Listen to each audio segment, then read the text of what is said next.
किसान सभेचा long march मागे हटणार नाही अशी स्पष्ट भूमिका विजय गावित यांनी घेतली आहे। मंत्रालयातील बैठकीमधील आश्वासनावर आमचा विश्वास नाही असंही ते म्हणालेत।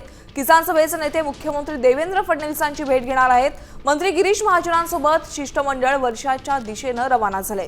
तर मुख्यमंत्री देवेंद्र फडणवीसांनी आश्वासित केल्याशिवाय माघार नाही अशी स्पष्ट भूमिका त्यांनी घेतली आहे।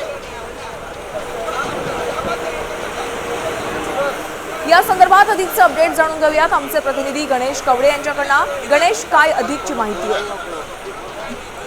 नक्कीच ज्या पद्धतीने किसान मोर्चा सुरू आहे आणि त्यासाठी जे शिष्टमंडळ आलं होतं, या शिष्टमंडळाने जे वेगवेगळ्या विभागाचे जे मंत्री आहेत या सगळ्यांबरोबरची बैठक आहे ती पार पडलेली आहे। मात्र अखेर बैठक जरी पार पडली असली तरी शेतकरी कुठेही मागे सध्यासाठी तयार नाही। जोपर्यंत मुख्यमंत्री देवेंद्र फडणवीस यांचं आश्वासन मिळत नाही तोपर्यंत मोर्चा आहे तो मुंबईकडे येणार अशा पद्धतीची भूमिका आहे ती शेतकरी संघटनेने घेतलेली पाहायला मिळते। त्याचमुळे शेतकरी गिरीश महाजन यांच्या मध्यस्थीने आता सगळ्या शिष्टमंडळांना आहे ते मुख्यमंत्र्यांकडे घेऊन गेल्यात आलेलं आहे।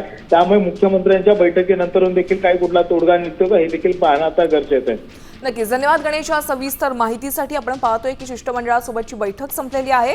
जोपर्यंत फडणवीस आश्वासन देत नाहीयेत, मागण्या पूर्ण करणार याबद्दल ते आश्वासन देत नाहीयेत, त्याशिवाय किसान सभेचा हा लॉंग मार्च मागे घेणार नाही अशी भूमिका आता त्यांनी घेतलेली आहे।